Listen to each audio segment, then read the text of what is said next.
came to the table to actually talk about youth programs and force the city into that position. So Let's get some books. yeah, Just say. no, it's a good program. I want to thank everyone for coming out in the rain and through the lightning storm, and then I heard the tornado warning, and I thought nobody would be here. Is it So, tornado? I heard the I heard a siren. Yeah. That's just for serious thunderstorm. Oh, good. Just a serious thunderstorm one. And I wanted to also thank my guests who are here to introduce people to them. And if I could read better, I would read your name from Curtis Rouse. Curtis Rouse is on the Denver Area Aging Commission on Aging. Councilman Paul Lopez, whose district is just a little bit north of here, but anytime you say the word Latino, he's here. No. Latino or Latino? What do you think? Just kidding. Andrea Moreda, who sits on our school board, represents us in the school board. Come on in and come up front, take a seat. And then I invited Tim Sandos, who's with a new organization and effort here called the National Hispanic Voters Association. They might National Hispanic Voters to come as well. And the reason I had Councilman Lopez come is I called made the topic sort of issues surrounding Latinos, and I wanted him to come and talk a little bit about our elected Latino officials and what we're trying to do. And then we'll let him answer questions so he can leave if he needs to, and then we'll move on to Tim if that's okay. If anything else, next to you, great. Senator. So, and I do have to leave very shortly, but I wanted to make sure I was here to support my senator here, one of my senators anyway. So basically, I belong to a board, a national board of an organization called the National Association of Latino Elected and Appointed Officials.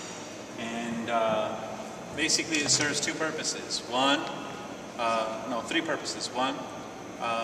to build a network of Latino elected leaders, and also give guidance and training to Latino elected leaders, and be able to convene on a national level to talk about the issues that affect our constituencies. And it's not necessarily just Latino constituencies, but how to make sure that we can be the best leaders that we can be, given the challenges that face the neighborhoods that we often represent, right? Poverty, foreclosures, lack of health care, access to quality education, right? So those kind of issues, obviously immigration on a national level, right? From the federal level all the way down to the city council level. And as I always like to talk about, all the way to the elected dog catcher if there is one, right? And so for us, in Council District 3, this organization has been a huge support. Been able to learn a lot of tricks of the trade, and to be able to actually fight and work to get us a new park, the first one in 3 decades in Westwood, to be able to talk about and fight for widened sidewalks and making sure we have a better pedestrian environment. To talk about environmental cleanup and environmental issues and contamination that affect the neighborhoods that border industrial areas. For example, Swansea, Elyria, Globeville, Chaffee Park, some of those areas along the Val Verde, some of the Superfund cleanups that we've been dealing with. Whenever we have projects like this, it brings up all those questions. Also, jobs in the economy. 80219, our zip code, was the largest, not only foreclosed zip code in the state at one point, but it was the largest unemployed zip code in the state. And so, meeting with folks from all over the country, and through this organization, we're able to learn how to ask the hard questions, figure out where the bodies are buried, right? And also network across the country to make sure that we're not alone on these issues. And one thing that really builds this organization up is the fact that it's very grassroots, but also, even at the state level, there are these associations, right? And in Colorado, we lack that. We don't have that. So when we talk about fighting for the asset bill or fighting for jobs, and you look at the map that's going around, half of Denver, right? You have those kind of issues. You have status issues where children and folks who escaped an impoverished third world country or countries are living in the shadows of our city, are working under the table just so they can provide a life for their children, right?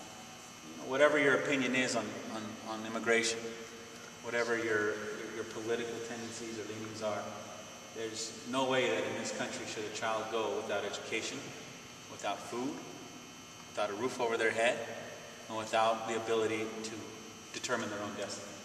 Doesn't matter what color you are, what language you speak, where you come from. And that's what we believe in. And we fight for those same issues. I'd say that just because the Latino issues doesn't mean it's not everybody else's issues. These are American issues. These are mainstream issues. And, you know, as Latino leaders, we want to be the best ones we can be. The most apt, creative. We want to be the ones that are able to band together and fight for those issues. For everybody, right? It just so happens that we happen to be Latino elected. Right? And not all of us represent districts that are majority Latino districts. Right? And, you know, in our association, we have a lot of allies that aren't Latino, that believe in the same cause. And the allies are very important, especially in this city. So we're creating this, we're forming this Colorado version of NALEO. And it's nonpartisan, right? Because we want to make sure that the folks across the aisle need to understand what our kids go through, or kids that live in Latino neighborhoods go through, right? And so what some of these kids go through. And, you know, it's up to them to walk through that door, but we'll leave it open for them on those issues that we agree about. But at the end of the day, we are working together on a state, municipal, county, hopefully federal level one day, school board level, to try to make sure that we have policies that fight and that serve our constituencies the right way. So that's essentially what we're trying to do. And so we have a good network. Communication is such an important tool in organizing. If you don't have communication, you know, everything goes awry.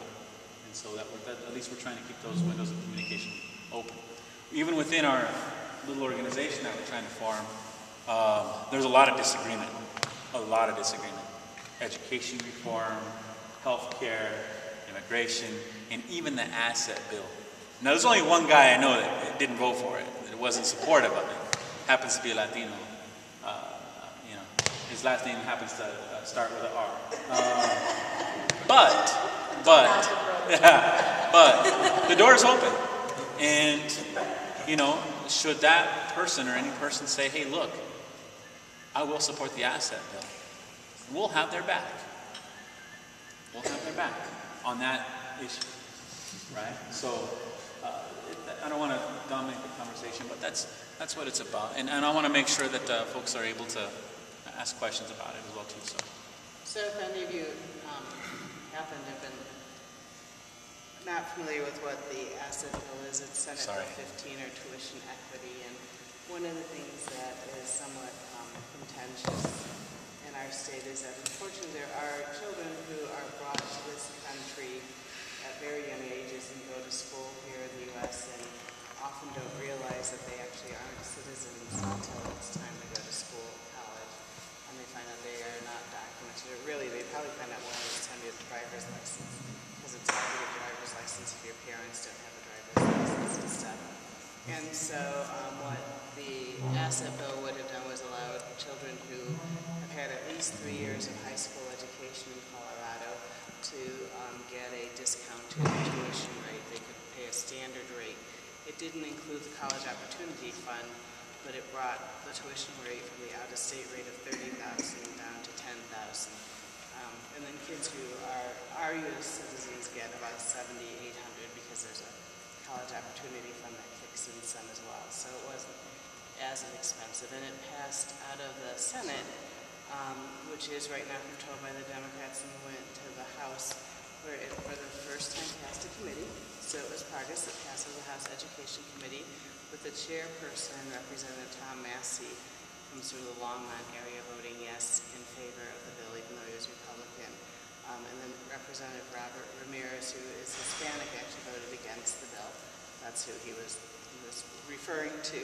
And then the bill went to Finance Committee yesterday, and it did not pass Finance Committee. So the issue is off the table for this year, but I'm sure it will be back again next year.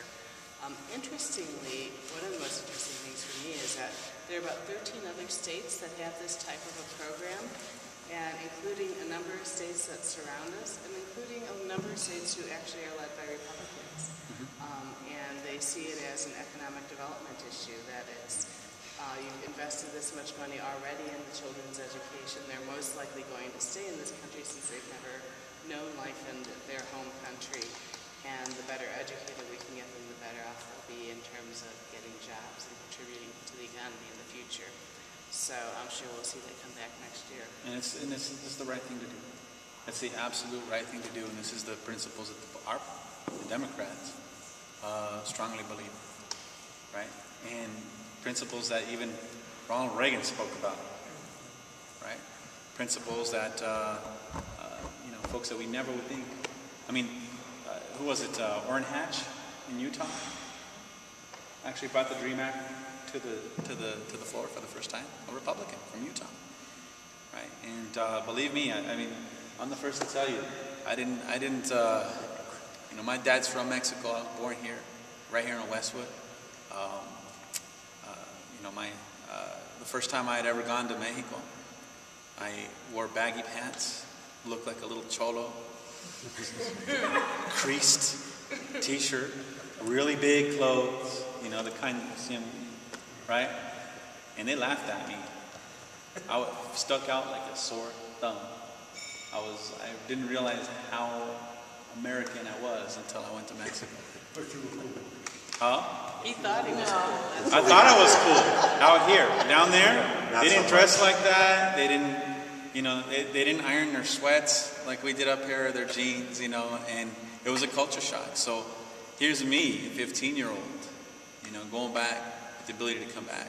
Imagine a kid who was brought here, has nothing, may not even know Spanish very well like I didn't at the time, right? Going down there, trying to survive, forcibly, right? Imagine you taken out of your home here, taken to another country you have no idea about, and trying to survive. These kids are just as American as apple pie. You'd be shocked to know how many actually have status issues.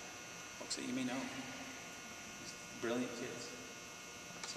So one of the things I like about having Councilman Lopez here is that I would say half the time when I knock on doors, hi, how are you? Half the time when I knock on doors and I'll say, what issues are affecting you and how can I help you? They'll ask me to fix something that City Council is responsible for. So I'm going to go ahead and open it up for questions because maybe there'll be things that he can tell you about since I don't help control the city and county of Denver as much as I'd love to. Does anyone have any questions for the councilman? I do. Margaret. Yes, ma'am. What about this new map? I'm deeply offended. Oh, rub the salt. I guess we can. Is there anything to be done? 2 years out or something like that? I'm making a last effort. So she's talking about the redistricting. Our redistricting took place, and let me just provide a short background. By charter, we have to do it in the city every 10 years, and after the census. And so when how we differ from the state that just leaves it to the parties to redistrict, or the feds, which parties as well too, and the school board. I don't know if you guys do it yourselves or not. We're starting to talk about it. Okay. We go by the 10 years. Don't do it yourselves. What the charter does is it requires council, the council members, the self-interested politicians, to draw these maps. And it often becomes about incumbency protection and about ribbon cutting and less about representing people in neighborhoods. So I was the chair. we had a big battle since September. This is when the process started. Now the clerk and recorder started, we can't do anything until the precincts are set in Denver, right? Now our precincts, and this is the heart of the problem, the heart of the fight, the precincts went down, we reduced the number of precincts from I think 418 or something like that, down to 344. So our precincts are bigger, right? And they fit inside neighborhoods now, statistical neighborhoods.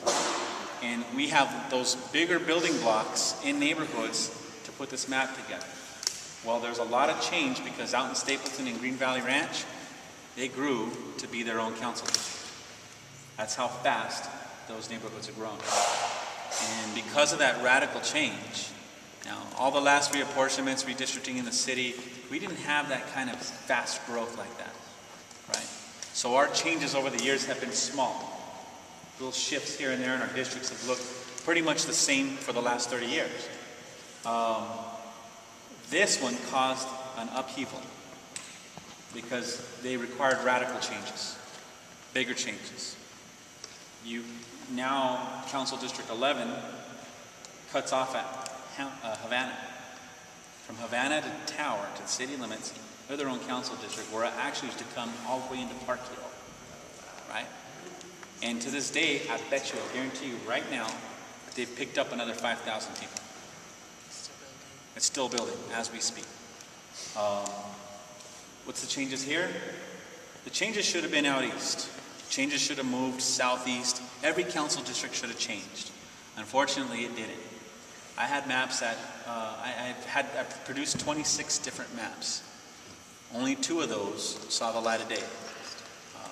And now what happened is one of the radical changes was they shift the numbers around.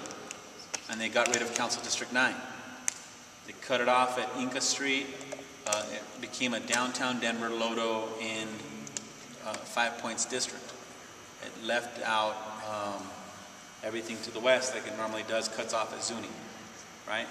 It took Highlands out of District 9, took La Alma out of District 9, it took Baker out of District 9, Valverde, and Sun Valley, and basically absorbed it in the other neighborhoods, right? Now there was a lot that we couldn't get around with that. There's a lot that we couldn't get around. I had a map that actually left it an open seat, kept a lot of those original neighborhoods intact, and that was shot down all around the city. So what we did is we actually saved the numbers. We said you can't shuffle the numbers because these numbers have history tied to them. I think of your father, Councilman Sam Sanders, in District 3.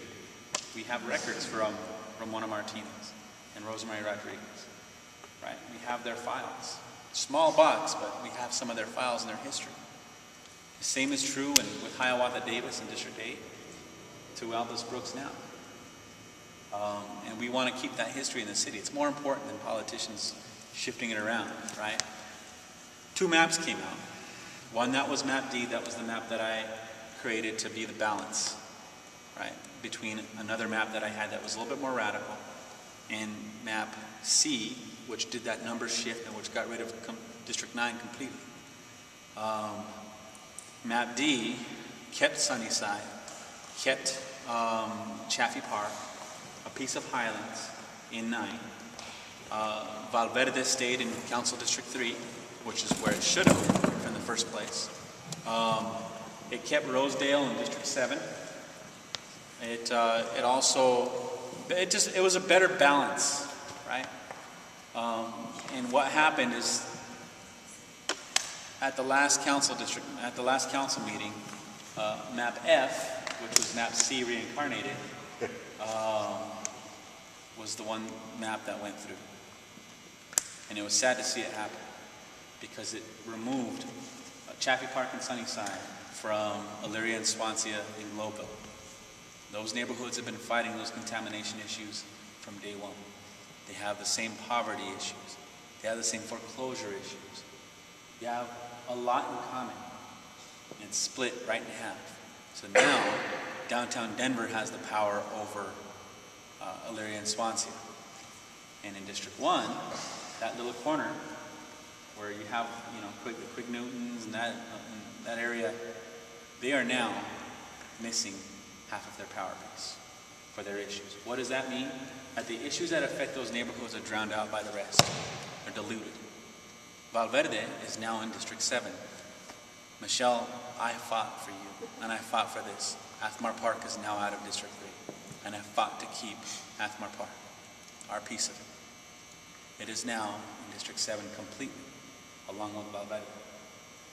Now, do we think that the Columbine projects, Columbine homes, are going to get the butter? Or do we think that east of Broadway is going to get the butter? Not to pit neighborhoods against each other. It's not what I'm trying to do. It's to make sure you have a balance of voices in the city. That when we look at this map, we should be looking at ourselves as a city in the mirror. We lost in committee by 2 votes. And we could have had a majority. But there was some, there was some things that didn't happen. We were 2 votes shy. One person wasn't there, and the other one of the council members always goes with the majority. And we knew that. We knew if we would have had close to the majority, we would have got it, map D, no problem. So right now, So right now, map F is moving forward. But I'm going to introduce an amendment to fight for Valverde.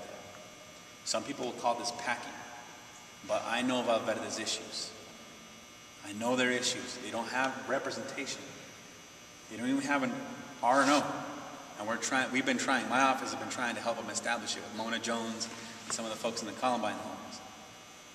The businesses along Federal Boulevard, when they were about to get shut down, we fought for those businesses to stay open. This is the Columbine Steakhouse, right? These are, Joyeria 720, where I bought my goddaughter's little communion necklace, right? These are businesses that are mom and pop shops that have called Federal Boulevard home for decades. And this is what we fight for Grandpa's Burger Haven, not for McDonald's. We fight for Columbine Steakhouse, not Texas Roadhouse. We fight for those kind of businesses. And we fought for those neighborhoods in Valverde, and we will continue to. So I feel that in this map, they'll be drowned out. We want to fight to keep Valverde in District 3. And folks will say, well, you're trying to cram and pack the Latino vote. Yes, there's a lot of Latinos in our district, and in a lot of ways, we can't avoid that. No matter how much we cut it up, we can't avoid it. That doesn't mean that there's not other issues there that we need to address and we need to fight for. And so we want to fight for Valverde. Yes. So just a couple thoughts on that. Yes. I traveled in the city in 1990. Rosemary did it in 2000. Yes. You got to absorb it this year. Yeah. But a couple things. The Voting Rights Act has some very specific designations on communities of interest and then boundaries that are natural boundaries. Yes. Now, Valverde should very well be here under the Voting Rights Act because of the highway splits that really isolate them from the neighborhoods that they want to be a part of. That in itself is a voting rights violation. Yes, I would agree. The argument about packing and stacking, District 3 in the map is already packed and stacked. So you have, without that, or actually probably have a different kind of argument about the separation and trying to dilute voting power and voting rights. And those are the 2 issues that are colliding right now. They're colliding with another organization right now. But I think that under the Voting Rights Act, the physical boundary becomes the stronger argument in the 2 because of the way that the city has migrated. We've had outward migration, more migration to the northeast that caused separation. Some thoughts about pollution for the African American. Yeah. And one other thing, just so folks understand, a real big change in 2006 was the reauthorization of the Voting Rights Act. What that did was said that before you used to take them out to the Department of Justice and they would rule whether or not you violated the Voting Rights Act. 2006 eliminated that and said that each jurisdiction makes their own map. Yeah. And then you have to take it as a lawsuit if you want to make changes in something like that. And there are a group of people, I will tell you, that are ready to put money behind the lawsuit to the Department of Justice to have them render a decision. Because, frankly, I don't think I know that the maps that you all have adopted violate the Voting Rights Act. It's just, you're not right on the law. And that's, again, when you came to get votes and the things that you were talking about, there were people there who really didn't see that. And unfortunately, it's going to cause the community to turn against the council, which, you're right, it's a terrible position for the council. But that may be the result, because there's going to be frustration, not for anybody's election. It's going to be frustration in the communities themselves about dilution and about the inability to be able to work and act as a community together. Because your dilution here is you're taking away a part that if you needed to vote for new schools and things down there, you no longer have that ability. That's a real challenge. No, it is a challenge. And, you know, every map that I produced, I can't speak for map F. I don't like map F, and I'd rather toss that out the window. I like map D. As a matter of fact, I like another map that I drew that's way better than D. And that was, you know, just rejected in council. Why? Because it messed with Cherry Creek too much. And maybe I shouldn't have went for the jugular. But, you know, it's time that people mess with the neighborhoods that aren't, that think that they're impervious to change, that they don't want to see their lines redrawn. Well, guess what? You have to. We have to. Everybody has to.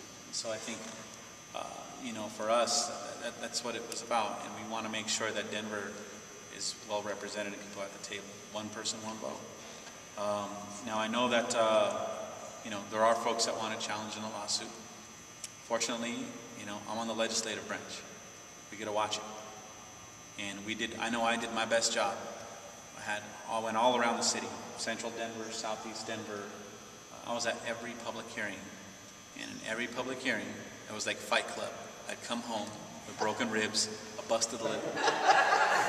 Tape it up, tape up the ribs, walk my happy butt back to the next public hearing, come back, do it all over again.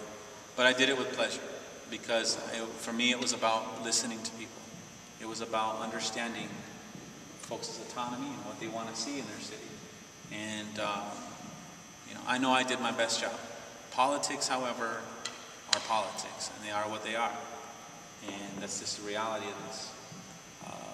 Hopefully those politics don't win in the end. And you know, if the Department of Justice says, hey, you got to redraw this map, we're going to draw your map, and they deem it necessary, I'll welcome it. But you know, we did my best. I know I did my best as a chair, right out the gate. Yeah, I applied for the work we did. This is, I used to say I was sworn in on July 2nd, and sworn out of the day thereafter. You said this is politics, and politics is a contact sport. Yeah, it is. One other last question. Did the city attorney's office ever apply any maps and their compliance with the Voting Rights Act? Yeah. Our city attorneys vetted every single map. It includes somebody who's assistant city attorney who worked on estate redistricting, who knows redistricting pretty well, Scott Martinez. And our city attorneys feel very confident that our maps would not violate the Voting Rights Act. And part of it's because, and also because it's evident in the election of citywide minorities. Debbie Ortega at large, Michael Hancock, Wellington Webb, and Federico Peña for the last 30 years. Right? We've been able to do that, and yourself, actually. So it's almost like we are victims of our own success. But I err on the side of Wellington Webb and what he said at a meeting. These folks who have been elected citywide would have not done it had they not had a base that started them. And that is the argument to be had. I don't know how that holds in court. I'm not a lawyer, but that's where the rub is, right? And honestly, I think that's the place where a lawsuit comes into play, because you can't use the citywide elections as a proxy for what happens in every district. The Voting Rights Act requires each district to be measured differently. Right. We got out of court-ordered oversight because over the last couple of redistricts, we took and made the right approach to ensure that that wouldn't happen. Unfortunately, what we've done, not you, the collective council, is undone some of those things that got us out of court order supervision. And this is now on a district by district, it's measured, not by the city, but on district by district and election by election. Actually, they measure school board elections on their own and city council elections. So that's where I think we've got a legal. So, no, Margaret, we're gonna. I'm sorry. No, He's still fighting. we're fighting, and I'm gonna fight for Bob Valley because I think it's more than just the numbers. Can I want folks to understand. It's not about just. It's not. The newspapers talked about it as a ethnic battle, and it's not. They want to sell newspapers. It's much more profound than that. It's where folks live. It just so happens that minorities and Latinos happen to often locate where there's poverty. Not locate by their own choice, but it's almost parallel. They're parallel lines almost. And it's unfortunate, right? But it's much deeper than that, right? It's about income, it's about socioeconomics, it's about issues that they're united on. So it's much more profound than just ethnicity. Ethnicity does matter, and it's defendable in federal court, the Department of Justice. But it's much more profound. Actually, somewhat related to that, one of the things I had was I had taken some data out of the 2010 Denver census data, and it showed that 31.8% of people in Denver identify as being Hispanic or Latino, 52.2% are non-Hispanic white, and 10.2% are African American. But to your statement about it has to do with where people live and poverty level. The median income for the non-Hispanic white is $54,385. The median income for the Hispanic person is $32,870. So almost over a $20,000 difference per year. And then for Black and African American, it's $29,306. And so I think, like in many things, poverty and ethnicity end up unfortunately often relating together. And the reason why I want to fight for Valverde is I know we'd be able to win for them. I know we'd be able to deliver. And it's also another statistic about Valverde. I think the median income, and I know it is for Villa Park, it's around $13,000 a year. In Valverde, it's only, I think there's only maybe a give or take of another 1,000.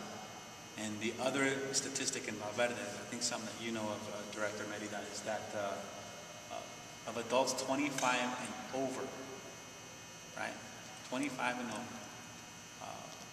I think it was around 30% of them have less than a high school education.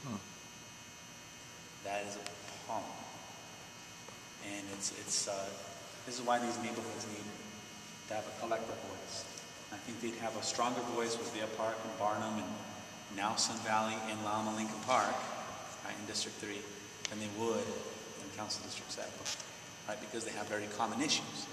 And actually 30% is a low number. I have statistics. This is 2008 for Denver for high school grad. White non-Hispanic was 61% for high school graduation, 4 years on time. Hispanic was 46%, and African American was 54%. So less than half of the Latinos in And it's even worse for Latino males. It's more, it hovers around 35% graduation. But if there's any other possible discussions or any city kind of questions, if not, then I will when people call me for potholes, this is how I get back at the state folks, right? Whenever there's jokes being played or, things like that. And Mark Ferrandino knows this, Representative Ferrandino, I in front of the public at his own town hall meetings, and be like, oh, and that's right, any pothole questions, anything about trash, call Mark Ferrandino, he is your, and he gets so mad because he knows he gets those calls.